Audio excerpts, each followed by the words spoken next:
Good morning eight class.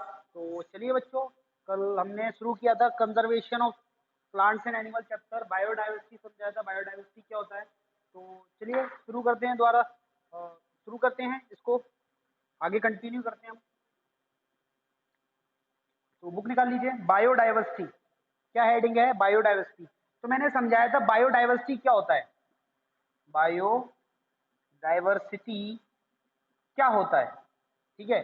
Biodiversity दो शब्दों से मिलकर बना है। बायोस, बायोस का मीन्स होता है लाइफ, डाइवर्सिटी मीन्स वेराइटी। तो बायोडाइवर्सिटी का मीन्स क्या हो गया, जिंदगी में जितनी वेराइटी है, मतलब जीव जंतुओं में जो वेराइटी होती है उसको क्या बोलते हैं, बायोडाइवर्सिटी। एक इलाके में बहुत अलग अलग तरीके के जीव जंतु हैं तो वो क्या है, कैसा इलाका है, बायोडाइवर्स इलाका है। और यदि एक इलाके में कम जीव जंतु हैं तो उसको क्या बोलेंगे, बायोडाइवर्स नहीं है, कम, या फिर वो बहुत ज्यादा डाइवर्सिटी वहां पे नहीं है। The term biodiversity is derived from the Greek word bios, life, and diversity means variety. It was coined by E.O. Wilson in 1985 and represent the consist form of biological diversity. ठीक है, तो ये किस वैज्ञानिक ने दिया था, ये E.O. विल्सन नाम के वैज्ञानिक ने 1985 में ये शब्द बोला था, बायोडाइवर्सिटी। ठीक है, it may be defined as the variety of life forms found on our planet in a particular area. ठीक है, हमारे प्लेनेट पे यानी कि अर्थ पे, यानी कि धरती पे किसी एक एरिया में,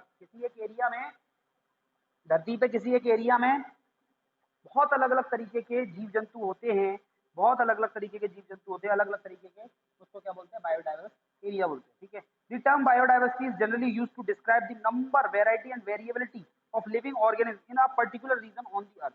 तो धरती के किसी एक पर्टिकुलर रीजन पर बहुत अलग अलग तरीके के जीव जंतु को होते हैं, तो उसको क्या बोलते हैं, बायोडाइवर्सिटी बोलते हैं। ठीक है, एक पर्टिकुलर रीजन, ठीक है, particular reason. Approximately 50 million species of organisms, microorganisms, algae, fungi, plants and animals are estimated to inhabit the earth. तो वैज्ञानिकों ने एक अनुमान लगाया है, पक्का नहीं है ये बात पक्की नहीं है। इन वैज्ञानिकों ने अनुमान लगाया है, इस पूरी दुनिया में लगभग 15 मिलियन, ठीक है,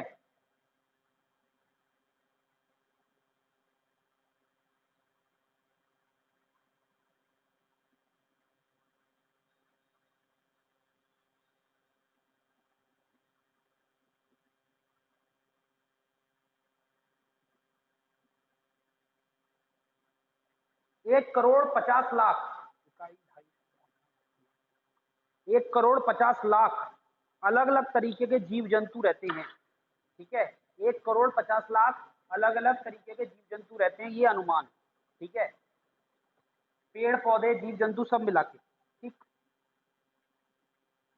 are estimated, they represent the global biodiversity. ये ग्लोबल बायोडाइवर्सिटी को दिखाता है। ग्लोबल मतलब पूरी दुनिया, बायोडाइवर्सिटी मतलब में विविधता, जीव जंतुओं में विविधता।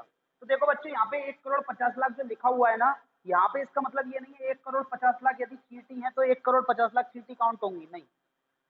चींटी केवल एक स्पीसीज है, चींटी केवल एक स्पीसीज है। कुत्ता एक अलग स्पीसीज है, बिल्ली एक अलग स्पीसीज है, ठीक है, चूहा एक अलग स्पीसीज है। इस तरीके से सभी अलग अलग स्पीसीज को काउंट करें हैं। नीम का पौधा एक अलग स्पीसीज है, नीम का पेड़, तुलसी का पौधा एक अलग स्पीसीज है। तो टोटल कितने स्पीसीज हैं, 1 करोड़ 50 लाख इस दुनिया में। ठीक है, तो इसको बोलते हैं ग्लोबल बायोडाइवर्सिटी। ठीक, biodiversity has arisen because of the varied climatic zones. The climate determines which type of plant and animal will survive and flourish in a particular region. ठीक है, biodiversity has arisen मतलब biodiversity है, अलग अलग तरीके के जीव जंतु एक इलाके पे होते हैं, वो डिपेंड करते हैं क्लाइमेट जोन पे। किस पे डिपेंड करते हैं, वेराइटी ऑफ क्लाइमेट जोन, किस तरीके का क्लाइमेट जोन है। जैसे कि ठंडा इलाका है तो वहां पे ठंडे इलाके के जीव जंतु होंगे, पेड़ पौधे होंगे।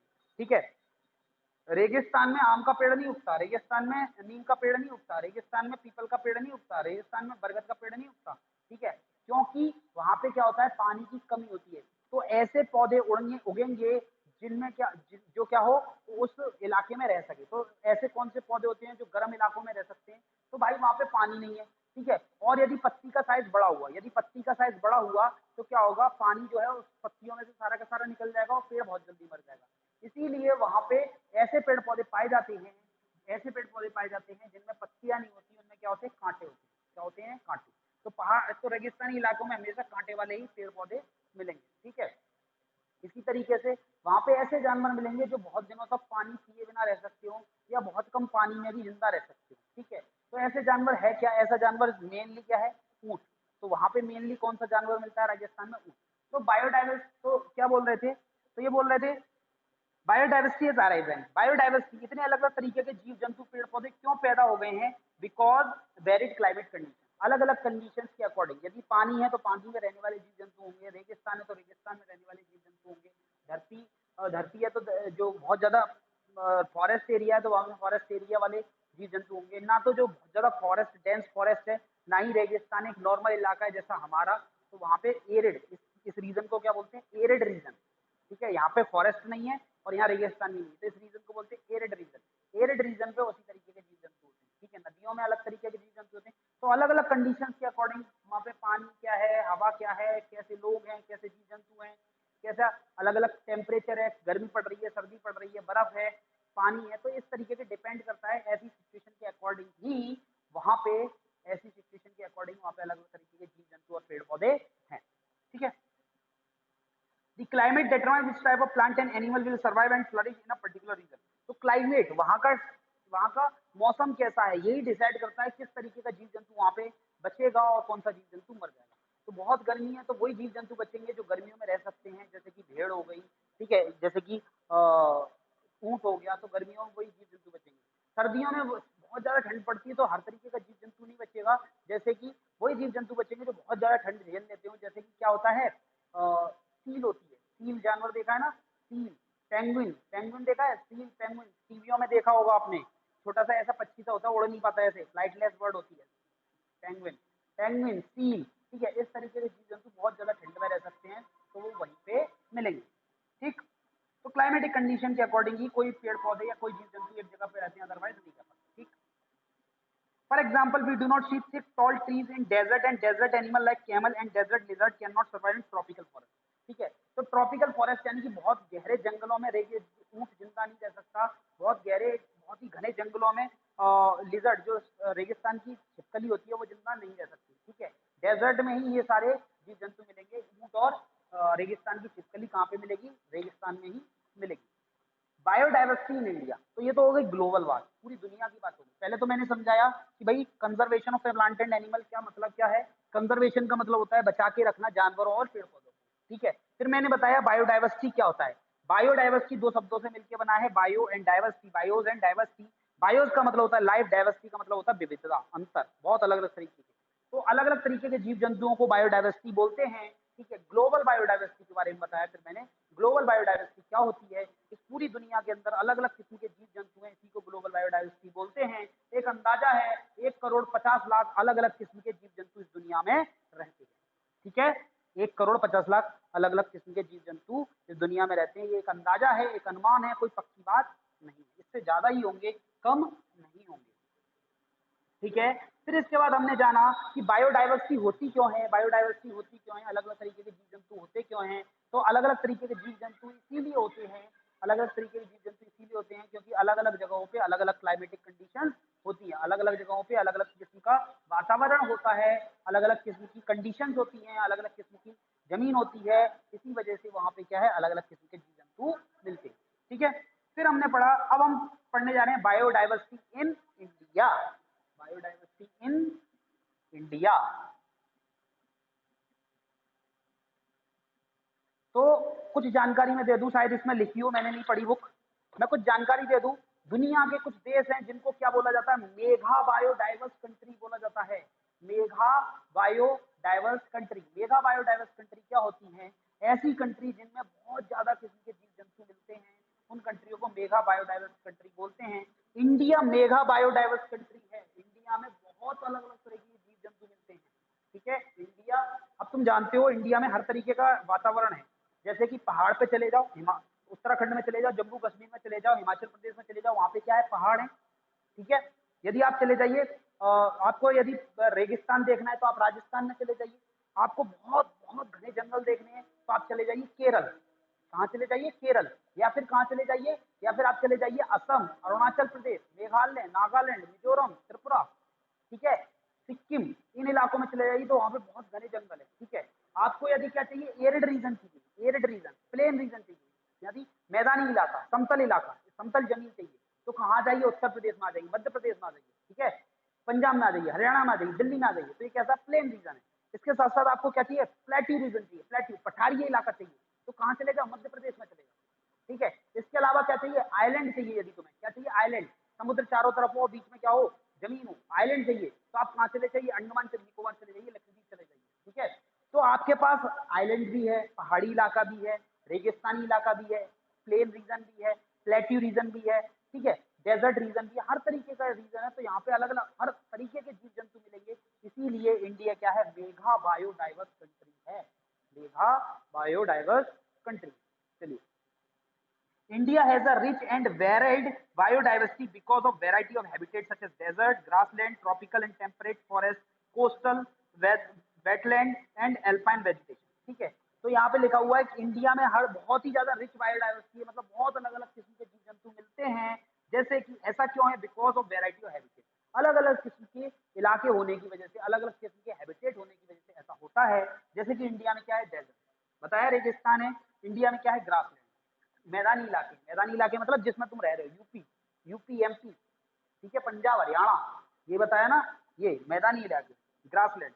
ट्रॉपिकल एंड टेम्परेट फॉरेस्ट, दोनों तरीके के फॉरेस्ट हैं, ट्रॉपिकल एंड टेम्परेट। अभी ट्रॉपिकल फॉरेस्ट क्या होता है, टेम्परेट फॉरेस्ट क्या होता है। ट्रॉपिकल फॉरेस्ट मतलब बहुत घना जंगल, टेम्परेट मतलब कम घना जंगल, ठीक है। एक्चुअल में क्या होता है, ये बारिश के बेसिस पे नाम दिए जाते हैं, ठीक है। अभी उस सबके चक्कर में मत पड़ो, बस ऐसे समझ लो जंगल ही है, दो अलग अलग किस्म के जंगल समझ लो, एक बहुत घना, एक कम घना। कोस्टल वेटलैंड, कोस्टल वेटलैंड मतलब समुद्र के किनारे हैं। अब जाहिर सी बात है, समुद्र के किनारे, अब तुमने इंडिया देखा होगा, इंडिया का मैप देखा होगा, तो वो ऐसे करके बना हुआ वी। तो यहाँ पे क्या है, ये क्या है, समुद्र है यहाँ पे। तो ये वाला रीजन जो होगा समुद्र की, एक समुद्र का किनारा हो गया, ये क्या हो गया, समुद्र का किनारा। तो कोस्टल रीजन भी हमारे पास, समुद्र का किनारा भी है, ठीक है। समुद्र के किनारे की बात, अब बात करो समुद्र के किनारा, तो समुद्र के किनारे पे क्या चलती है, हमेशा sea breeze and land breeze चलती है, बहुत तेज हवाएं चलती रहती है। मतलब यदि बहुत तेज हवाएं चलती रहती हैं, तो वहां पे कैसे पेड़ पौधे मिलेंगे, जो बहुत तेज हवाओं को झेल सके। तो वो क्या है, नारियल का पेड़। क्या है, नारियल का पेड़। दुनिया में, इंडिया में नहीं, दुनिया में, पूरी दुनिया में सबसे ज्यादा नारियल कहाँ मिलता है, सबसे ज्यादा नारियल कहाँ मिलता है, इंडिया में मिलता है। इंडिया में भी किस स्टेट में मिलता है, केरल में मिलता है। कहाँ मिलता है, केरल में। समझ में आ गया, ऐसा क्यों है, क्योंकि ये क्या है, ये इंडिया है, यहाँ पे केरल है, ठीक है। यहाँ पे ये पूरा कोस्टल रीजन है, यहाँ पे बहुत सारे पेड़ लगे हैं नारियल के, ठीक है। तो सबसे ज्यादा जो नारियल मिलता है वो कहाँ मिलता है, केरल में मिलता है। सोचो, दुनिया में सबसे ज्यादा है, ठीक है। चीन, चीन इतना बड़ा देश है, इंडिया का 3 गुना बड़ा है, इंडिया से 3 गुना बड़ा देश है, ठीक है। अमेरिका इंडिया से 3 गुना बड़ा देश है, नहीं मिलता नारियल, नहीं मिलता, ना के बराबर मिलता है। अमेरिका में तो नारियल है ही नहीं, तो कहाँ से बेके, कहाँ से जाएगा, इंडिया से जाएगा। केवल इंडिया में नहीं मिलता, और भी देश है वहां पे मिलता है, जैसे इंडोनेशिया, मलेशिया, वहां पे भी नारियल मिलता है, लेकिन सबसे ज्यादा इंडिया में मिलता है। इंडिया में भी कहाँ पे, केरल, केरल के अलावा तमिलनाडु में भी मिलता है, कर्नाटक में भी मिलता है, आंध्र प्रदेश में, ठीक है। तो tropical and temperate forest, coastal wetland and alpine vegetation. Alpine vegetation, alpine vegetation मतलब ऐसी पत्तियों वाला वेजिटेशन जो ट्राइंगल शेप की होती है ना, एल्पाइन वेजिटेशन मतलब जो चोंच पत्तियां जो होती हैं, चोंच वाली, मतलब जैसे कि पहाड़ी बर्फ वाले इलाकों में होती है ना, बर्फ वाले इलाकों में ऐसे करके वो होता है ना, वो क्रिसमस ट्री, क्रिसमस ट्री वैसा वाला जो पेड़ पौधे भी मिल जाते हैं पहाड़ी इलाकों में, एल्पाइन ट्री, ठीक है, alpine vegetation. More than 50% of total species of plant and animal found on the earth are present in India। तो more than 50% टोटल स्पीसीज, पूरी दुनिया में जितनी टोटल स्पीसीज है उसका 50%, आधा हिस्सा इंडिया में रहता है। अलग अलग तरीके की स्पीसीज इंडिया में रहती है, ठीक है। 50% of total species of plant and animal found on the earth are present in India। Therefore, India is the one of the mega biodiversity country। लिखा हुआ है यहाँ पे, इंडिया मेगा बायोडाइवर्स कंट्री है। दुनिया में मेगा बायोडाइवर्सिटी कंट्री में India का नाम आता है। इंडिया के साथ साथ और भी कुछ देशों के नाम बता दूं तो ब्राजील, चाइना, ठीक है, इंडोनेशिया, मलेशिया। चाइना और मलेशिया को लेके कंफ्यूजन है। India, India, Indonesia, India, Indonesia और ब्राजील, ये 3 कंट्री तो मेरे को पक्का है, कंफर्म है, ये मेगा बायोडाइवर्स कंट्री। क्या है, मेगा बायोडाइवर्स कंट्री, ठीक है। इसके साथ साथ मडागास्कर, अफ्रीका है, अफ्रीका में मडागास्कर जो कंट्री है वो भी मेगा बायोडाइवर्सिटी कंट्री में आती है, ठीक है। Therefore, India is one of the mega biodiversity nation of the world। It has just 2.4% of the world land।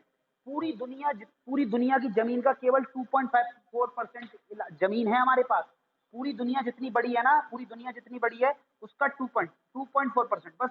यदि दुनिया इतनी बड़ी है तो इसका केवल इतना हिस्सा ही इंडिया के पास है, 2.4%। इतना ही हिस्सा इंडिया के पास है जमीन of the world and are world land area, but contribute over 8% of the global biodiversity. और पूरी दुनिया का 8% बायोडाइवर्सिटी है। पूरी दुनिया में 100 किस्म के अलग अलग जीव जंतु जानवर हैं, तो 8 कहाँ पे मिलते हैं? केवल इंडिया में मिल जाते हैं। ठीक है,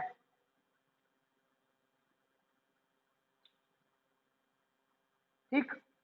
The Western Ghat and Eastern Himalayas have been designated as two of the world's 36 hotspot of the global biodiversity। अब भाई इंडिया में तो है, इंडिया में बहुत बायोडाइवर्सिटी है, बहुत अलग अलग किस्म के जीव जंतु हैं, लेकिन इंडिया में भी कुछ पर्टिकुलर इलाके हैं वहाँ पे बहुत ज्यादा बायोडाइवर्सिटी है। इंडिया में भी बहुत ज्यादा बायोडाइवर्सिटी, जैसे राजस्थान है, राजस्थान में क्या है? रेगिस्तानी इलाका है, तो वहाँ पे कम बायोडाइवर्सिटी है। लेकिन केरल में बहुत ज्यादा बायोडाइवर्सिटी है। ठीक है, इसी तरीके से हिमालय में बहुत सारे रीजन है, वहाँ पे भी बहुत ज्यादा बायोडाइवर्सिटी है। ठीक है, उनको बोलते हैं hotspot. The western Ghat and eastern Himalayas. Western Ghat क्या है भाई? वेस्टर्न घाट क्या है?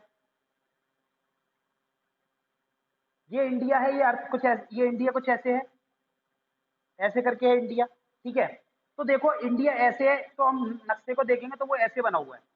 ये हो गया नॉर्थ, ये हो गया साउथ, ये हो गया वेस्ट, सॉरी ये हो गया ईस्ट, ये हो गया वेस्ट। तो इधर वाला इलाका, ये वाला तमिलनाडु, इधर क्या है? तमिलनाडु। इधर क्या है? तमिलनाडु। ये वाला इलाका, ये वाला इलाका, ये समुद्र के किनारे वाला इलाका, ये क्या कहलाता है? ये क्या कहलाता है? ये कहलाता है वेस्टर्न घाट। क्या कहलाता है? वेस्टर्न घाट। जबकि ये वाला इलाका, इधर वाला इलाका क्या कहलाता है? ईस्टर्न घाट कहलाता है। क्या कहलाता है? ईस्टर्न घाट। समझ में आ गया? मैप उठा के देखो, समझ में आ जाएगा। दी western Ghat and eastern Himalaya. यहाँ पे ईस्टर्न घाट नहीं बोला गया, ईस्टर्न हिमालय बोला गया। अब ईस्टर्न हिमालय क्या है? यहाँ पे ऐसे करके, यहाँ पे जो हिमालय है ना, उसमें इधर की तरफ काउंट होगा तो वो ईस्टर्न घाट होगा, ईस्टर्न हिमालय हो जाएगा। ईस्टर्न हिमालय में कौन आ जाएगा? उत्तराखंड आ जाएगा, उत्तराखंड आ जाएगा। और इसके साथ साथ क्या आ जाएगा? उत्तराखंड, हिमाचल प्रदेश, ये सब आ जाएंगे। ठीक है, तो अभी अपनी ज्योग्राफी की बुक निकालो, वहां पे जाके इंडिया का मैप देखो, समझ में आ जाएगा कि उत्तराखंड कहाँ पे है और हिमाचल प्रदेश कहाँ है। वो वाला इलाका क्या कहलाएगा? ईस्टर्न हिमालय कहलाएगा। have been designated as two of the world's 36 hotspot of the global biodiversity। दुनिया में सबसे ज्यादा क्या है? दुनिया में सबसे ज्यादा बायोडाइवर्स रीजन, यानी कि सबसे अलग, बहुत छोटे रीजन में बहुत अलग अलग तरीके के जीव जंतु मिलते हैं, उन जगहों को क्या बोलते हैं? हॉटस्पॉट। तो इंडिया में भी, इंडिया तो मेगा बायोडाइवर्स कंट्री है, इसके अलावा इंडिया में भी 2 मेगा बायोडाइवर्स हॉटस्पॉट है, मतलब बहुत ज्यादा अलग अलग किस्म के जीव जंतु मिलने वाले इलाके।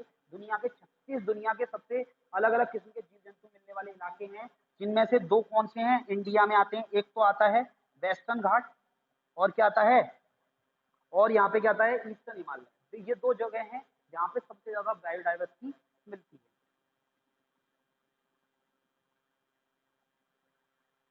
सॉरी सॉरी, गलत बता दिया मैंने, आई थिंक, सॉरी गलत बता दिया, सॉरी सॉरी सॉरी सॉरी। ये ईस्टर्न घाट है, इधर की तरफ ईस्ट है ना, इधर ईस्टर्न घाट है। वही मैं सोच रहा कि इधर की तरफ कैसे हो जाएगा? तमिलनाडु में नहीं, केरल में सबसे ज्यादा बायोडाइवर्सिटी है। किस स्टेट में? केरल में सबसे ज्यादा। अभी अभी बताया मैंने, ईस्टर्न घाट ये है, ईस्टर्न घाट। और ये क्या है? वेस्टर्न घाट है। ये वेस्ट में है ना, इधर वेस्ट है ना, वेस्टर्न घाट। ठीक है, ये यहाँ पे इस जगह पे क्या है? ईस्टर्न हिमालय। इधर की तरफ ईस्ट है ना, मैंने गलत बता दिया। मैं वही सोच रहा था कि तमिलनाडु में कैसे बायोडाइवर्सिटी होगी इतनी ज्यादा। ये केरल है, केरल, केरल, केरल, केरल, तमिलनाडु नहीं, केरल वाला हिस्सा जो है, केरल में सबसे ज्यादा बायोडाइवर्सिटी। अभी बताया ना, सबसे ज्यादा नारियल वही मिलते हैं, वही। ठीक है, sorry, I am sorry. The Western Ghats and Eastern Himalaya have been designated as two of the world's 36 hotspot of global biodiversity।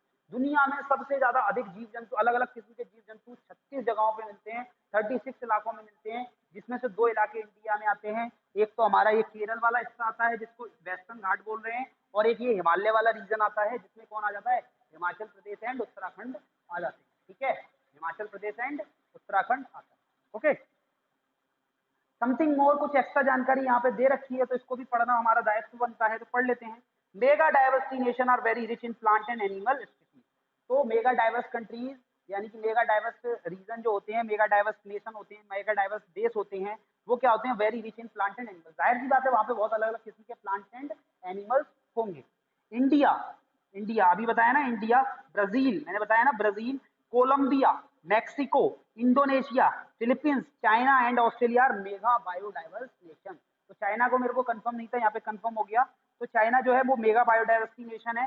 Philippines, China, Indonesia, Australia, Colombia, Mexico, ये भी सारे क्या हैं, मेगा बायोडाइवर्स कंट्रीज हैं। ठीक है, hotspot are these. आपका आज का होमवर्क क्या है, देखिए मैं आपका होमवर्क आपके घर पे चेक करने नहीं आ रहा, ना ही मैं आपसे बोल रहा हूँ कि व्हाट्सएप ग्रुप पे कुछ डाल दो, ऐसा कुछ। आपको क्या करना है, अपना वर्ल्ड मैप उठाना है।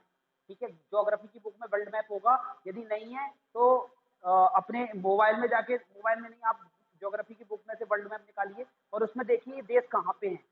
इंडिया को देखिए कहाँ पे है, ब्राजील को देखिए कहाँ है, कोलंबिया को देखिए कहाँ है, मैक्सिको को देखिए कहाँ है, इंडोनेशिया को देखिए कहाँ है, फिलीपींस को देखिए कहाँ है, चाइना को देखिए कहाँ है, ऑस्ट्रेलिया कहाँ है, इन सभी देशों को देखिए। ठीक है, ये कहाँ कहाँ किस किस इलाके में। ठीक है, ये आपका आज का होमवर्क है। मैं चेक नहीं कर रहा, ना कोई चेक कर रहा। ठीक है, ये आपकी खुद की पर्सनल जिम्मेदारी है, आपको खुद खुद देखना है। ठीक है, तो ये चीजें ज्यादा अच्छे से समझ में आएंगी। नहीं देखना है तो मस्ती करो, मत पढ़ो, मेरा क्या जा रहा है, आपका आपका फ्यूचर खराब हो रहा है। ठीक है, हम मेहनत कर सकते हैं, अब आपके ऊपर है, आप करो या मत करो। ठीक, चलिए आगे बढ़ते हैं। 30 hotspot are those specific region of mega biodiversity nation which have large number of endemic species. ठीक है, एंडेमिक, एंडेमिक मतलब उसी जगह के, स्पीसीज मतलब जीव जंतु। ठीक है, तो 36 जो हॉटस्पॉट का मतलब होता है ऐसा इलाका जहाँ पे बहुत अलग अलग किस्म के उसी इलाके के जीव जंतु हैं। अब ऐसा है, रेगिस्तान है, रेगिस्तान में मैंने क्या किया, एक जंगल खोल, एक जू खोल दिया। जू में मैंने दुनिया भर के जीव जंतु लाके रख दिए, पटक दिए। ठीक है, अब दुनिया भर के जीव जंतु लाके एक रेगिस्तान वाले इलाके में मैंने जू खोल के रख दिया, तो वो मेगा बायोडाइवर्स रीजन नहीं हो जाएगा। वो वहां के जीव जंतु नहीं है, तुमने दुनिया भर से लाके रखे हैं वहां पे। ठीक है, वो मेगा डाइवर्स नहीं है। तो मेगा डाइवर्स क्या है, नेचुरली वहां पे होने चाहिए। ठीक है, तो ये नेचुरली यहाँ पे मिलते हैं, यहाँ पे नेचुरली मिलते हैं केरला में, हमने वहां पे ले जाके छोड़े नहीं है। ठीक है, okay, 36 hotspot of biodiversity have been identified all over the world, out of which 4 are located in our country. तो हमारे देश के अंदर दो तो ये बताए गए हैं, एक तो ये रहा, एक ये रहा। इसके अलावा हमारे देश में 4 मेगा बायोडाइवर्स कंट्री है, हॉटस्पॉट है, सॉरी। हमारे देश के अंदर दुनिया में टोटल कितने हैं मेगा बायोडाइवर्स, सॉरी, हमारी दुनिया, पूरी दुनिया के अंदर 36 हॉटस्पॉट है। ठीक है, मेगा बायोडाइवर्स हॉटस्पॉट कितने हैं, 36, जिसमें से 4 हमारी कंट्री में। एक तो केरल मेरे को पता है।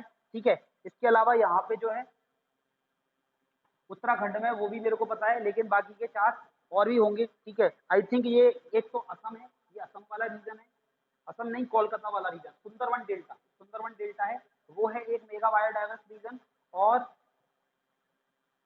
और कहाँ पे, और शायद असम में होगा, अरुणाचल प्रदेश, हाँ अरुणाचल प्रदेश में होगा। ठीक है, तो ये रीजन है जहाँ पे क्या है, ये हॉटस्पॉट है। ठीक है, चलिए आगे बढ़ते हैं। थ्रेट्स टू बायोडाइवर्सिटी, थ्रेट मतलब होता है खतरा, बायोडाइवर्सिटी मतलब इस अलग अलग तरीके के जीव जंतु। बताया बायोडाइवर्सिटी तो कितनी बार बता दिया। तो थ्रेट्स टू बायोडाइवर्सिटी, तो खतरा है हमारी बायोडाइवर्सिटी के लिए, पूरी दुनिया में जो जीव जंतु अलग अलग किस्म के हैं उनके लिए खतरा है। ठीक है, वो क्या है, the various factor leading to extinction of wild species and depletion of biodiversity are. तो बहुत सारे कारण हैं जिनकी वजह से इस दुनिया में अलग अलग किस्म के जीव जंतु पेड़ पौधे खत्म हो रहे हैं। ठीक है, उनके कारण क्या क्या है। ठीक है, डिप्लेशन ऑफ बायोडाइवर्सिटी आर, तो ये बायोडाइवर्सिटी क्यों डिप्लेट हो रही है, क्यों बायोडाइवर्सिटी खत्म हो रही है, इन सब के बारे में यहाँ पे बताया। ठीक है, इस दुनिया में से बहुत अलग अलग तरीके के जीव जंतु खत्म हो रहे हैं। ठीक है, पेड़ पौधे खत्म हो रहे हैं, उनकी स्पीसीज खत्म हो रही है। देखो मैं एक चीज बता दूं आपको, देख लेते हैं क्या क्या है इस चैप्टर में। इसमें habitat losses due to increase in the human population, deforestation, overgrazing, pollution, introduction of exotic species, climate changes, human greed, need for conservation of biodiversity. ठीक है, फ्लोरा एंड फ्यूना। ठीक है, endemic species, conservation of forest, conservation of biodiversity, conservation of forest, consequence of deforestation। ठीक है, ठीक है, recycling of paper, wild life conservation.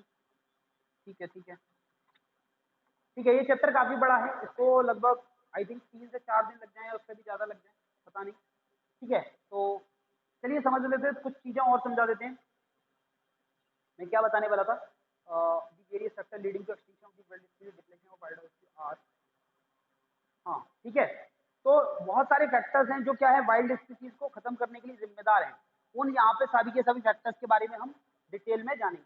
ठीक है, तो चलिए पढ़ लेते हैं। The various factors leading to extinction of wild species and depletion of biodiversity are, तो बायोडाइवर्सिटी को खत्म होने के लिए, बायोडाइवर्सिटी मतलब इतने अलग अलग किस्म के जीव जंतु थे, उनको वो खत्म हो रहे हैं, वो खत्म हो रहे हैं, ठीक है, और कुछ ही तरीके के कुछ ही किस्म के जीव जंतु रह गए हैं। तो इसका कारण क्या है ये जानने के लिए ये यहाँ पे बताया गया है। Habitat loss due to the increase in the human population, habitat का लॉस हुआ है। क्या हुआ है? हैबिटेट का लॉस। हैबिटेट मतलब जहाँ पे नेचुरली जीव जंतु रहते हैं उसको हैबिटेट बोलते हैं, ठीक है। अब मैं बात करूं मछली, मछली नेचुरली कहाँ रहती है? मछली नेचुरली रहती है समुद्र में या फिर नदी में, ठीक है। अब बोलोगे मछली क्या समुद्र और नदी नहीं है? तुम्हारे घर में फिश टैंक है उसके अंदर मछली नहीं है? तुम्हारे घर में या तुम्हारे स्कूल में फिश टैंक रखा हुआ उसके अंदर मछली नहीं है? बिल्कुल है, वहां पे भी मछली है, ठीक है। लेकिन वो क्या उसका नेचुरल हैबिटेट है? वो वहीं रहती है क्या? कोई मछली किसी फिश टैंक में ही पैदा होती है वहीं रहती है जीवन भर? नहीं, वो उसका नेचुरल प्लेस नहीं है। आपने उसको रखा है, जिंदा है, लेकिन वो उसका नेचुरल प्लेस नहीं है। तो नेचुरल प्लेस है क्या? नदी या समुद्र, या तो नदी की मछली होगी या समुद्र की मछली होगी, ठीक है। तो समुद्र या नदी उसका क्या है? नेचुरल नेचुरल हैबिटेट है। नेचुरल हैबिटेट मतलब कुदरत, हैबिटेट मतलब वहां पे ही वो नेचुरली मिलती है, ठीक है। तो habitat loss due to increase in human population, तो हैबिटेट का लॉस हुआ है। हैबिटेट का लॉस हुआ है मतलब जो जीव जंतु जहाँ पे रहते हैं उन जगहों को ही खत्म कर दिया इंसानों ने। अब ये जीव जंतु रहते कहाँ पे? जीव जंतु रहते हैं नदियों में, तालाबों में, समुद्र में, या फिर पेड़ पौधों या फिर जंगलों में, ठीक है। इंसान ने क्या किया है? नदियों को तो पॉल्यूटेड कर दिया, पता ही है नदियों में कितना गंदगी हो गई है, ठीक है। तालाब खत्म कर दिए बिल्कुल। तालाब पहले जब हमारा देश आजाद हुआ था तो हमारे देश के अंदर तकरीबन तकरीबन 10 शायद 1 करोड़ तालाब थे या इतने ही कुछ तालाब थे। आज कितने रह गए हैं? आज कुछ 1 लाख तालाब रह गए हैं बस पूरे देश के अंदर, या उससे भी कम रह गए, ठीक है। तो इतने सारे तालाब चले गए। तालाब के अंदर कितनी मछलियां पेड़ पौधे हुआ करते थे वो सारे खत्म हो गए, ठीक है। तालाब क्यों खत्म कर दिए गए? तालाब इसलिए खत्म कर दिए उनका पानी सुखा दिया गया और वहां पे घर बना दिए गए, क्योंकि इंसानों की जनसंख्या बढ़ गई, ठीक है। इसके साथ साथ बहुत जंगल, पूरे देश में जंगल ही जंगल हुआ करता था, ठीक है। जब हमारा देश आ जाता था तो पूरा बहुत ज्यादा जंगल थे।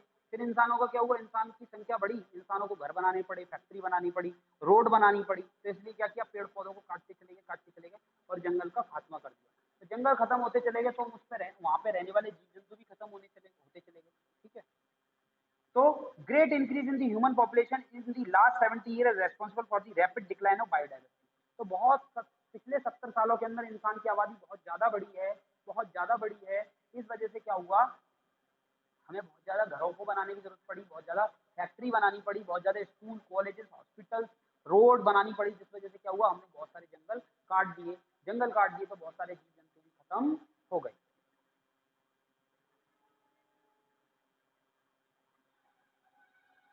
Because more and more land is needed for agriculture, housing, for making roads, for construction dams, bridges, power house and industry, ठीक है।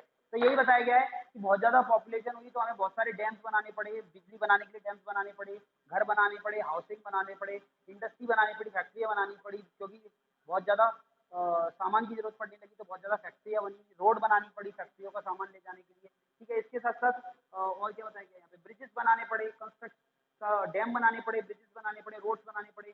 खेती के लिए हमें जमीन चाहिए थी तो जंगल खत्म करके हमने खेती करना शुरू कर दी। तो इस तरीके से क्या हुआ? बहुत ज्यादा आबादी ने क्या किया? बहुत ज्यादा डिफॉरेस्टेशन किया, बहुत सारे जंगलों को खत्म कर दिया। फिर इसके बाद क्या हुआ? जंगल खत्म हो गए तो पेड़ पौधे तो जानवर भी खत्म हो गए। डिफॉरेस्टेशन और ओवरग्रेजिंग। डिफॉरेस्टेशन मतलब हमने जंगलों को काट दिया। जंगल क्यों काट दिए गए? जंगल क्यों खत्म कर दिए गए? क्योंकि हमें जमीन चाहिए थी। जमीन हमने जंगल पूरे के पूरे जंगल खत्म करे और जंगल खत्म करके वहां पे खेती करना शुरू कर दिया, ठीक है। तो इस तरीके से डिफॉरेस्टेशन क्या हुआ? बहुत सारे जानवर, बहुत सारे पेड़ पौधों की वैरायटी खत्म हो गई। अब यहाँ खेती का मतलब क्या होता है? ये पूरे इलाके में केवल और केवल गेहूं बो दोगे आप, या चावल बो दोगे, तो वहां पे एक ही किस्म का जीव रह गया, गेहूं या चावल, एक ही किस्म का प्लांट रह गया। लेकिन एक जंगल होगा वहां पे इतने से इलाके में कितना होगा? बहुत अलग अलग तरीके के पेड़ पौधे होंगे, छोटे छोटे घास फूस बहुत अलग अलग तरीके के। तो मेगा डाइवर्स था, बहुत ज्यादा बायोडाइवर्स था। आपने क्या कर दिया? केवल एक खेत खेत करके रख दिया वहां पे, ठीक है। तो ये भी एक कारण रहा, ठीक है। The cutting of tree on a large scale by man causes deforestation. इंसान के द्वारा बहुत बड़े स्केल पे बहुत ज्यादा संख्या में पेड़ पौधों के काटने से क्या हुआ? डिफॉरेस्टेशन हो गया। Similarly overgrazing by increase population of the cattle and sheep cause shrinkage of the grassland and loss of the habitat of wild animal, ठीक है। तो ग्रासलैंड, ग्रासलैंड क्या? ये खेती वाला इलाका, सॉरी घास वाला इलाका, घास वाला इलाका। तो घास वाला इलाका पहले यहाँ पे क्या थी? इतनी बड़ी घास घास थी, उसके अंदर शेर छुपा रहता था, उसके अंदर शेर छुप के क्या करता था? शिकार करता रहता था। इतनी बड़ी बड़ी घास थी तो क्या करते? वहाँ पे हिरन क्या था? चरता रहता था। हिरन चरता रहता था तो हिरन जिंदा रहता था घास खा खा के। और घास खा करके हिरन जिंदा रहता था, शेर उसको हिरन को खा के जिंदा रहता था। तो आराम से जिंदगी चलती रहती थी। लेकिन इंसान ने क्या किया, इंसान ने वो पूरी की पूरी जगह घेर ली, ठीक है। और जो घास थी ना इतनी बड़ी बड़ी, वहां पे क्या किया, भैंसों को चराना शुरू कर दिया, गाय भैंसों को, और उसका दूध निकालने लगे, ठीक है। इतनी ज्यादा गाय भैंसे करने की क्या हुआ, वो सारी की सारी घास को ही चर गई। तो क्या हुआ, वो उस जगह पे क्या हुआ, घासों की कमी होने लगी, ठीक है। ये वाली बात ठीक से समझ में नहीं आ रही होगी। ओवर ग्रेजिंग का मतलब है बहुत ज्यादा कैटल्स मतलब गाय भैंस बकरी की वजह से, गाय भैंस बकरी भेड़, इनको बहुत ज्यादा संख्या में पालने से क्या हुआ, बहुत ज्यादा संख्या में पालने से क्या हुआ, शेर वगैरह को तो इनको मारने नहीं देते थे, भेड़ों को, हिरन को, इन सबको मारने नहीं देते थे, शेरों को, तो शेर भूख से मर गए, ठीक है। और जो वहाँ के बहुत ज्यादा हिरन वगैरह हो गए ना, हिरन और ये सारे हो गए, हिरन बकरी वगैरह होगी, तो उनने क्या किया, बहुत ज्यादा घास खा ली। तो क्या हुआ, घास का खात्मा हो गया, जिस वजह से क्या हुआ, जो पेड़ पौधे उग सकते थे, जो पेड़ पौधे अलग अलग किस्म के उग सकते थे, वो भी क्या हो गए, खत्म होते चले गए।